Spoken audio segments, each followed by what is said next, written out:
hello, Danielle. Welcome. So today we're going to have a Hi, chat. Tammy. A chat to Danielle from the Bali BU. Is that right? That's Retreat correct. company. Bali BU Retreat Company. Sometimes I pronounce BU the wrong way, but I've got it right this time. Now, vibrant women have been fortunate enough to work with Danielle and her husband Cadet for about 7 years in Bali. They provide the most amazing, smooth, professional service to us in terms of arranging all of our transport, activities, accommodation, meals, a real one-stop shop for us. So we've had a good and long working relationship, and that's something that is really valuable to me. But what this interview is about is I noticed I just sort of was reflecting about my business at the moment with what's going on in the world. And my tours and retreats are just for women. But then I also realised 90% of my providers who help me to organise the land travel component of those tours and retreats are adventurous women who've created their own business in these other countries. So I just wanted to showcase you girls because I think you're incredibly, I don't know, brave or insane or something to just go off and start these amazing lives. So I just thought maybe you could tell us a little bit about how you ended up in Bali and how you ended up starting your business. Okay, well, my very, very abridged version I usually give is that I decided living my life vicariously through the Discovery Channel was not the path to self-fulfillment. That's the very short version. But I had been working in a marketing for a travel agency in Toronto, and the marketing office was on the second floor of the one of the outlets, and it was where they did all of the long haul travel, which was everything that was not North America or the Caribbean. So I'd be sitting up there doing my advertisements, and I'd be hearing people come up and planning their African trekking safaris and their expeditions to Machu Picchu. And it got to the point where it started getting really depressing because I was like, oh, I want to go. And one day over the fax machine, a travel agent deal for $399 returned to Egypt. And I was like, oh, that's it. I got to go. And although I wasn't a travel agent, I had my travel agent card so I could cash in on that deal. I ended up going with my brother's girlfriend, and it was amazing. One of the things that I will never forget, we went snorkeling in the Red Sea, and it was then and there as I was floating, and just visibility as far as the eye could see, and all of these sea creatures. I'm like, I have to get myself certified as a dive master, and I'm going to dive my way to the Great Barrier Reef. So that was my big grand plan. So I started researching all these different dive companies over the world, and I found one that would allow me to get certified and work it's through an internship.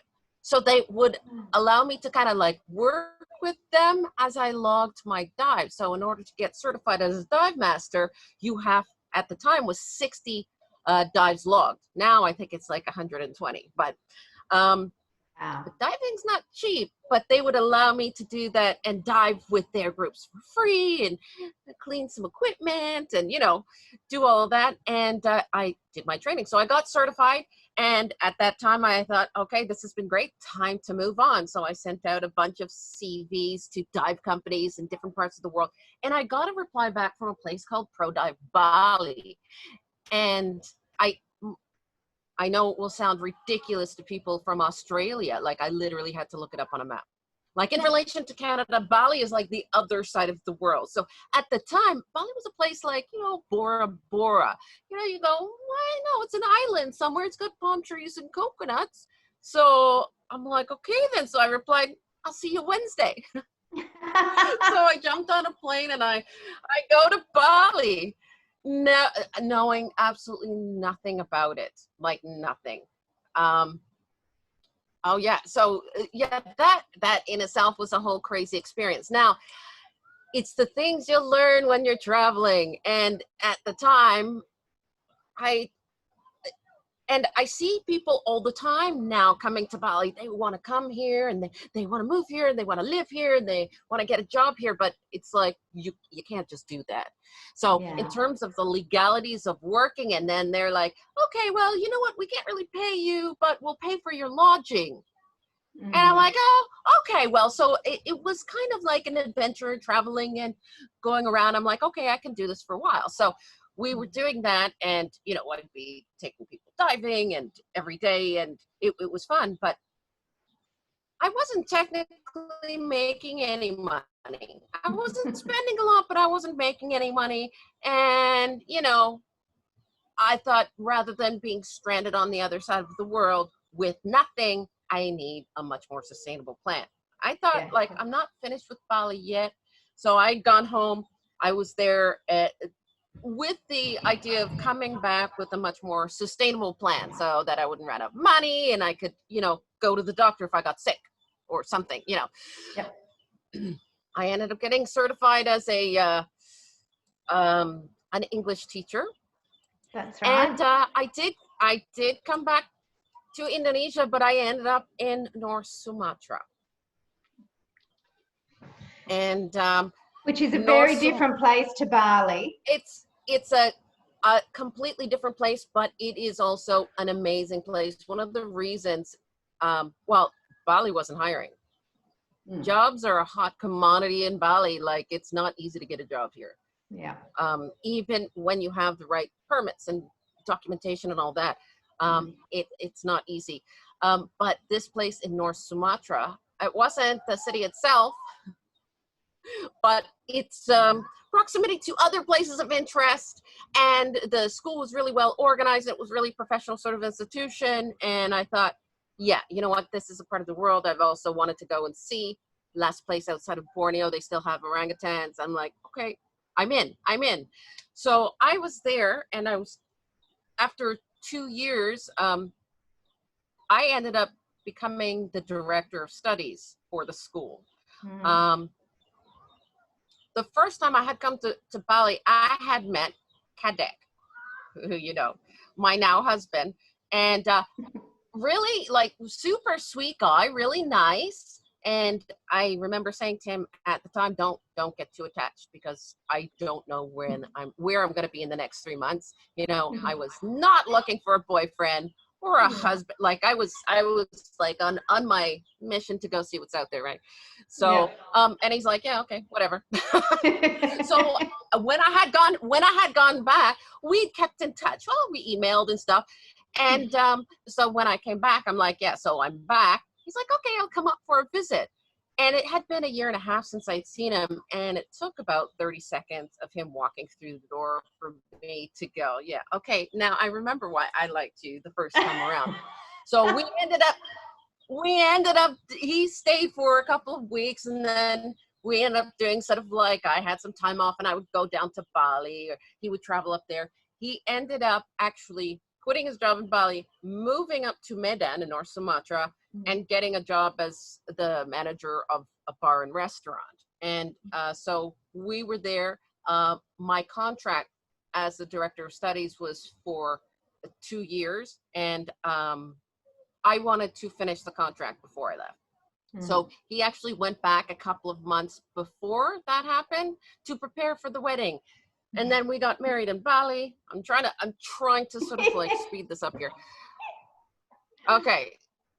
All right. So we got married, and then I moved to Bali when my contract was finished. So, and it took a while. I finally ended up getting a job in Bali, but I went from the director of studies, overseeing 3 schools, 3,600 students, 136 local teachers, 9 native English speaking teachers from other countries. I was doing quarterly teacher training seminars, writing all the 10 levels of exams and speaking tests, to teaching English online at literally the McDonald's of English language school. So like,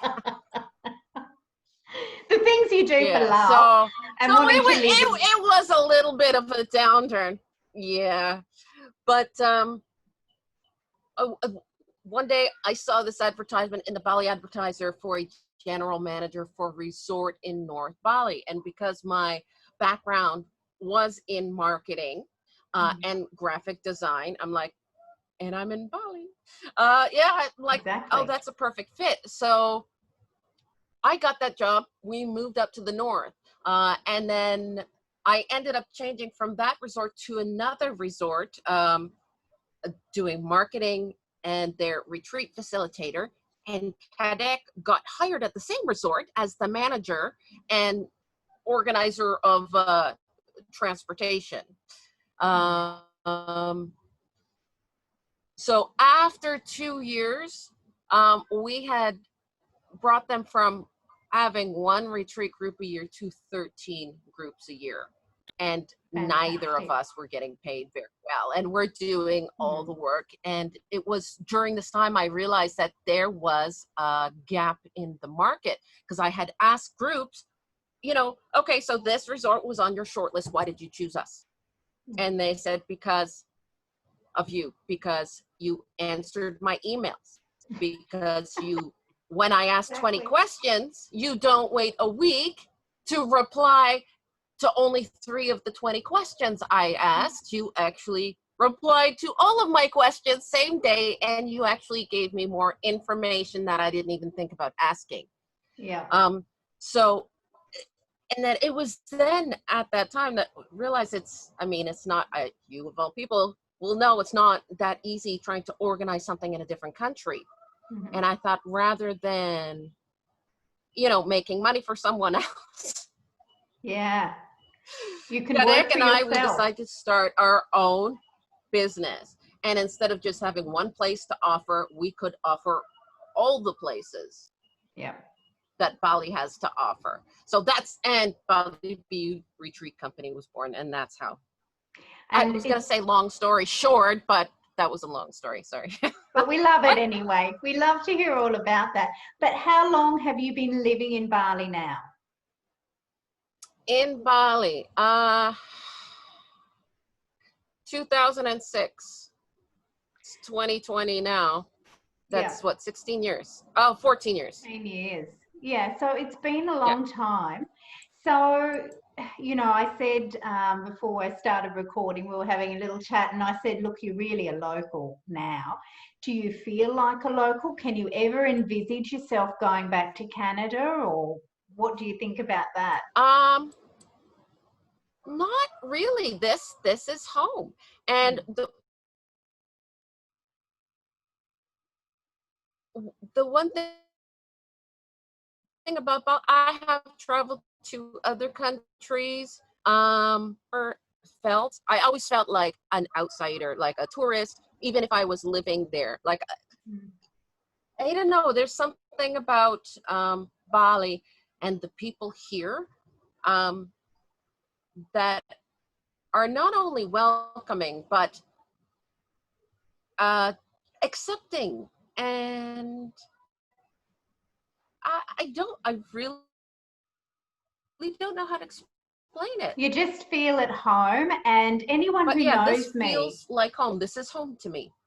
And anyone who knows me will know that although I travel a lot all around the world, that Bali is still my favourite place in the world.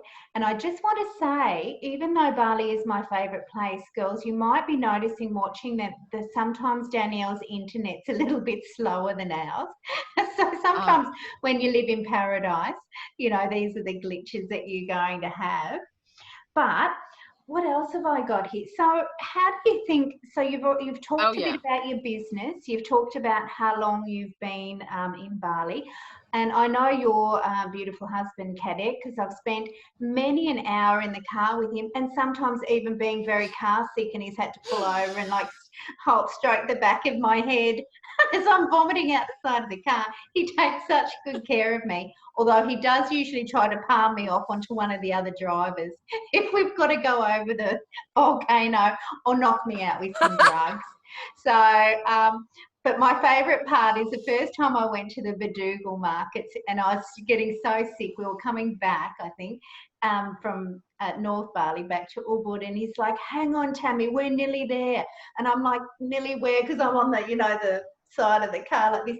"We're nearly at the Best Western Deluxe toilets." And I thought, what? We're in the middle of nowhere. Is this like really a place? And we pull into the markets and there's this sign, Best Western Deluxe toilets. Oh, I had to pay 20 cents. It was the best 20 cents I've ever spent. Although I have to say, in more recent years, I think that toilet has closed down now. Damn. But he's such a great guy. All of the girls love him, and not just Kadek, but all of the drivers you use. I love how professional they are. I'll tell you another funny story. You might not know this because you do our airport pickups too. A couple of years ago, and you know Marnie because you've also helped her organise. Oh, yeah. When Marnie, and she's got the dreadlocks, so people sort of remember her, but when she came out of the airport, because her surname's Watawera, because she has a Maori surname from New Zealand, and it's quite long. So on the card, what they'd written was Marnie, what, question mark, Watawera, because it was too long. They couldn't fit it on. Marnie, what, question mark. Marnie, we don't know what the rest of it is, but it's a really long name. Oh, that was so funny. But they're there. I've never had no one not show up to pick my girls up. They always look so nice. And I love when we go to places like Five Elements. You know, they dress up and they wear, what do they call the head sort of scarves that the guys wear? Udang. Yeah, they're just Udang. so gorgeous. You know, they make such an effort. So, given that we're in this difficult time in the world, it's an unprecedented, very unusual time. Is there anything that you're missing, while you're living in North Bali, which is also a bit more isolated, and let people know it's not really the tourist Bali that you might imagine when you're in Kuta or Legian or Ubud. So it is quite like you live in a nice village environment. You live right on the beach, like it's gorgeous. But is there anything, like, how has your life changed, or hasn't it, or are you missing anything?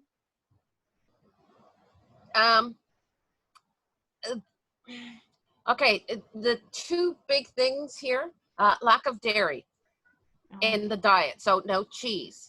That's kind of an issue for me. So yeah, whenever I can get it, that's a special thing. Yeah, absolutely. And I remember sometimes I brought you bread as well, or was it butter? Something. Yeah, occasionally, well, Kadek, we've got a nice big supermarket in Lovina, which is like 2.5 hours away. So occasionally we'll, once a month we'll go to the Pepito and get some cheese and butter and some real bread, and I'm that makes me happy. Yeah. I know that supermarket well. Rice, it's very expensive. Every day. Rice every day, yeah. Yeah, it's kind of like an indulgence. It's kind of a treat to get that kind of stuff. But you know what? If absence makes the heart grow fonder, as they say, it makes it that much more special if you only get it every now and then. Absolutely. So, otherwise, it's like rice every day. Yeah. And fish. 3 Hello, meals a you're day. married to a fisherman.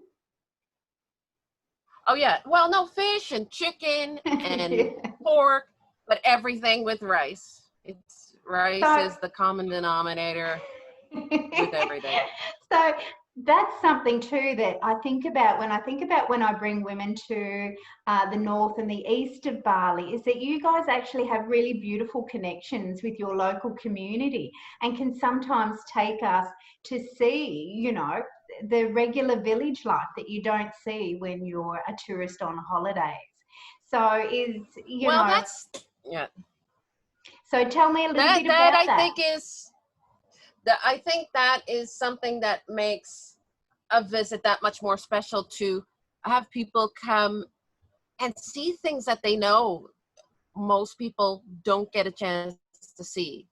Like the biggest interaction that they make with, often the tourists make with Balinese people, are the ones who serve them their food and make the bed in the hotel room, but they don't actually get to meet anyone. Come sit, have coffee, and open a coconut, and come to their house and actually meet and talk to people. See how people that don't make their living in the tourist industry actually live, and that's something not a lot of people get to see. And I think it's also getting rid of all sorts of preconceived notions that people seem to have when they come about life here. And, oh, they're so poor. And it makes me laugh, because if you saw my house, you'd say the same thing about me too. But people here are happy. They are not, for the most part, not really needing anything. When people come here, they go, oh my God, they need this and they need that. Like they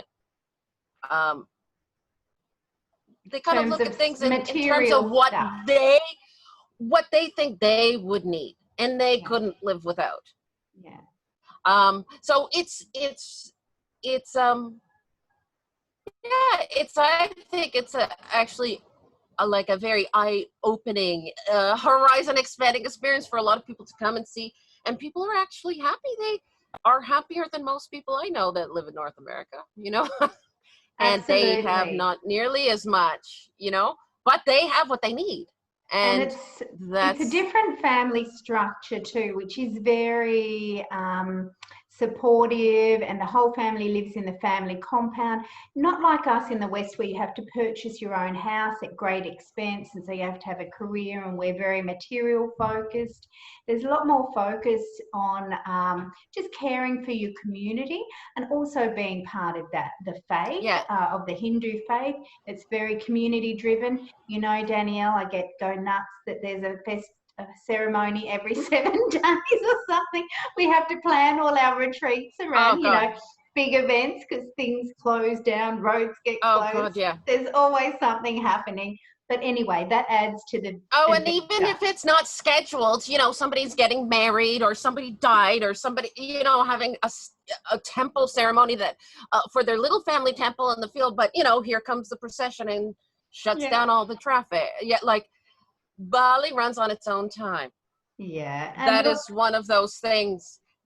Things do get done here, not how you'd expect them, and nowhere near in the time frame in which you'd expect them to happen, but they do get done. And that's part of what we love.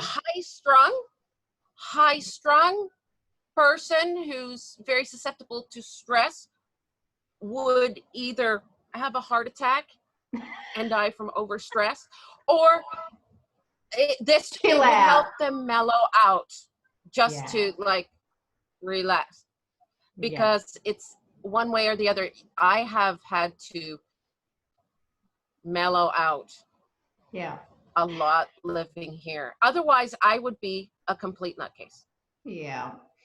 And I think that's one of the gifts that Bali gives us when we travel there. So I think I'm probably just going to wrap it up there, because that's like a beautiful place for us to finish. And that's the reason why we come to Bali, because of everything that you mentioned: the beautiful people, the beautiful culture, the religion, the slower pace. And, it's just a place that is full of magic for us, but it's especially full of magic because you guys do such a wonderful job providing for us, and we really appreciate everything you do to make our holidays really amazing.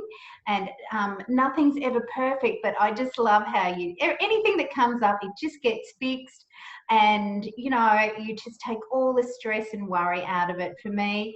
And the women who attend my retreats just have nothing but good feedback about going to Bali and what you guys are doing. So thank you very much, and I look forward to seeing you next year. Okay, great. And I just wanted to say, I just wanted to thank you as well, because working with Vibrant Women has been a dream for us, because we also deal with a lot of first time group leaders do, and it's a very hand-holding experience, but you, working with you is like not even working. It's great because you're so organized and we communicate so well, and we seem to know exactly what we need to do to get the stuff done. So yeah, it's fantastic working with you guys. All right. So, Well, I'm great to have such good partners. So thanks for your time today, and we look forward to visiting you next year. Take care. yeah. All right. Okay. See You ya. too. See ya.